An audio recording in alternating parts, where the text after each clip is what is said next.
Sicily, and you'll have to excuse our washing. It's just what happens when you get stuck in harbour because of bad weather. Bad weather being howling winds and well, it's quite sunny, but it's the only thing that's missing is rain, which is coming tonight, which is good. I think the last good sail that we had before it started to blow was across the north of Sicily. Oh gosh, yeah, that was ages ago. Yeah. First stop was Trapani. Beautiful, beautiful place.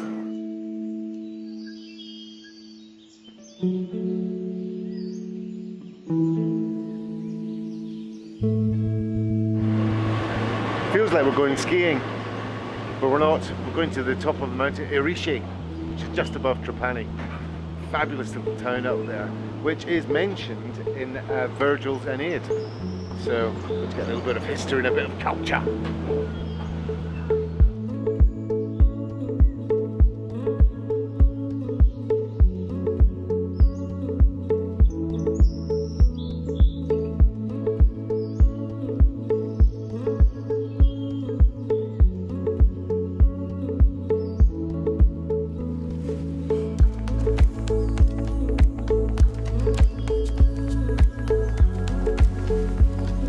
Look at this ancient castle up behind me. So this was the highest point on Erice, where the goddess Diana or Venus allegedly sat. And if you have a look, she would have had a really good view of the ocean, so she could keep an eye on all those ancient mariners out there, hoping that she's going to give them safe passage. We're among them. Wish we could reverse time, but adventures are made of stone.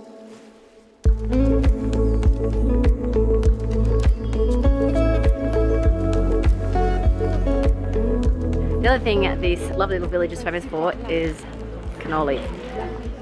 So we just have to have one. It's before dinner, but who cares? Going in.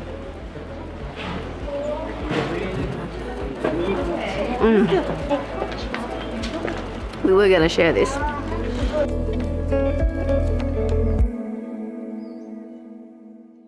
So from Trapani, Boomerang needed to stretch her legs, so we set off along the northern coast of Sicily.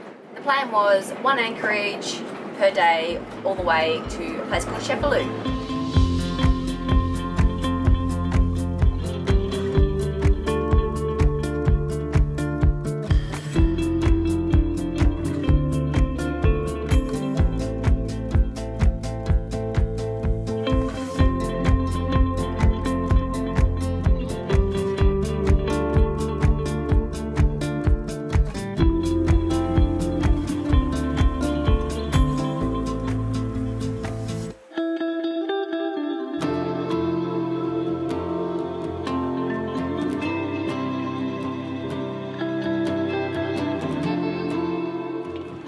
Now around about 7:30 in the evening, and everybody's just rafting up for the evening with this vista in the background, which is something to behold.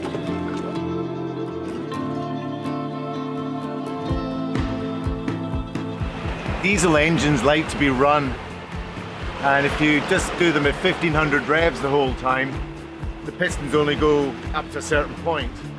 So every so often you have to really give it the beans and get it up to 2000, maybe 2100 revs, where the turbo kicks in, and that cleans out all of the junk that's left in the pistons. If they're only going that far, then there's still that bit at the top that's not being used.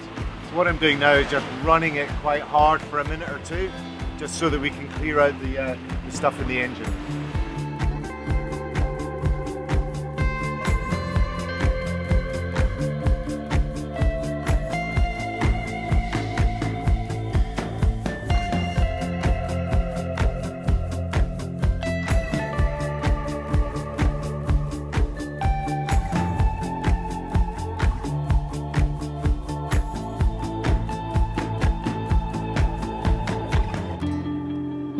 It's a miracle that happens every day,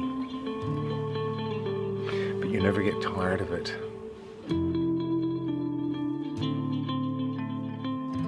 Cefalù is famous for a UNESCO listed Norman church. This building is so incredibly imposing. You can see it from quite a distance as you approach from the sea. Yeah, it's a beacon and a magnet for all the tourists, us included. Coming into Snafu here, beautiful village, medieval village, and we're just anchoring the other side of it. 12th century, one of the first Norman cathedrals in Italy, built by King Wodja. It's still standing, amazingly. You know, how many, 800 years later?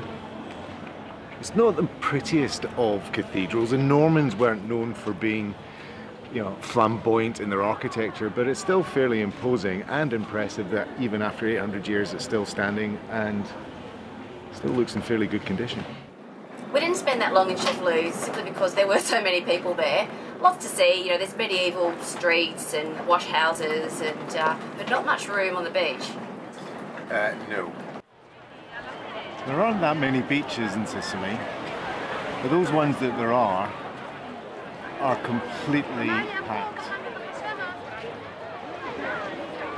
This is a Monday afternoon. The plan from Snafu was to sail north to the Aeolian Islands. However, the weather really wasn't in our favour with a very heavy squall coming in, so instead we decided to travel west again, back to Palermo.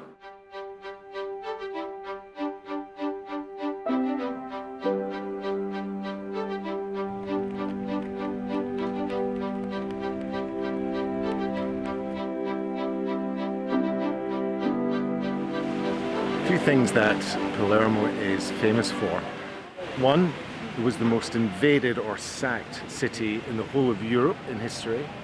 And secondly, the sacking of Palermo was also said to have happened during the Mafia's reign. So buildings like this behind us were all knocked down, and built instead of them were these big old, almost Eastern European blocks that the Mafia controlled. So great bits of culture were taken down and horrific bits of prefab were put up. 25 years later, after almost the uprising of the people of Palermo against the Mafia, it is now the Italian city of culture in 2018.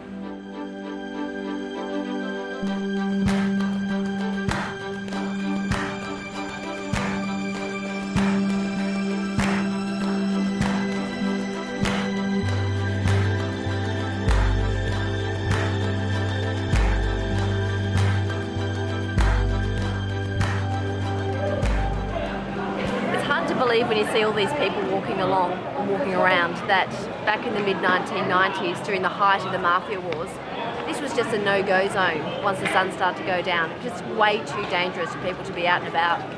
Now it's just bustling. And there's a really lovely energy about it. Very hard to imagine it as being essentially a war zone.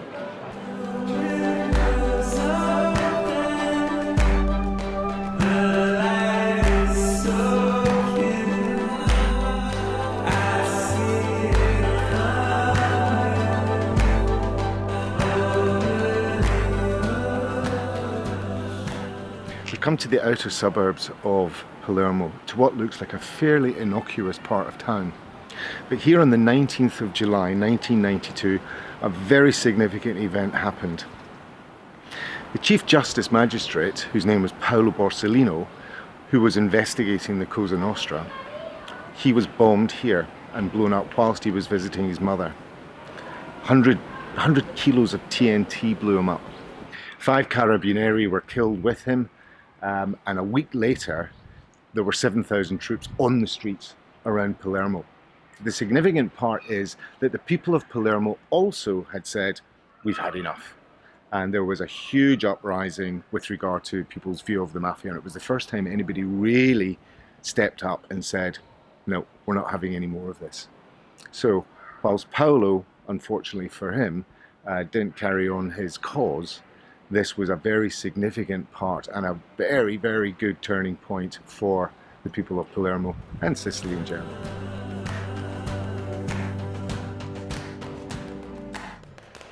Despite the Mafia's destruction of some of Sicily's heritage, there's still a huge amount of local tradition that is observed, I'd say.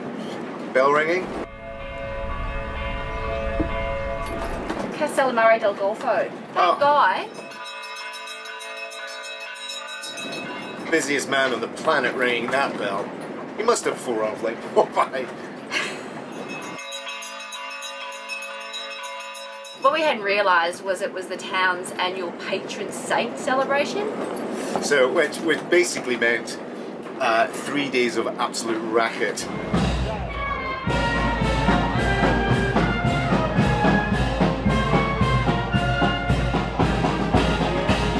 Lots of drumming, lots of chanting, Bell ringing.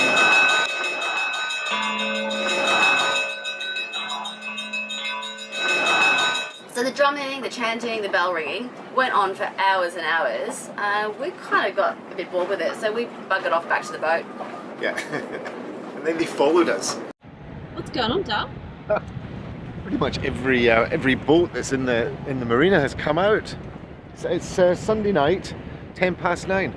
Of course they're coming out. Look at them all. Certainly picking up all their aftershave. The wind's coming in this direction.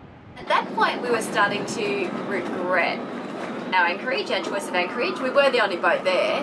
But then, the grand finale of this festival was this huge fireworks display. Epic!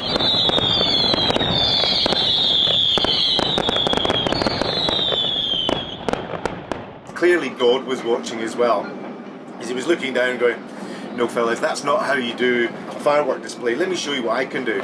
So for the next 6 hours, we had fork lightning, flash lightning around the boat. Absolutely terrifying. Absolutely terrifying. It was like something out of a horror movie.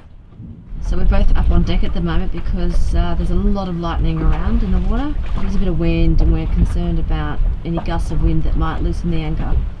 We were up here on deck pretty much the whole night, except for when you went down to put all our electrics in the microwave. Yeah, the microwave, otherwise known as a Faraday cage to protect electronics. The only unfortunate thing there was I was in the microwave with them, with my rosary beads and rabbit's foot. Tight fit, but I managed it.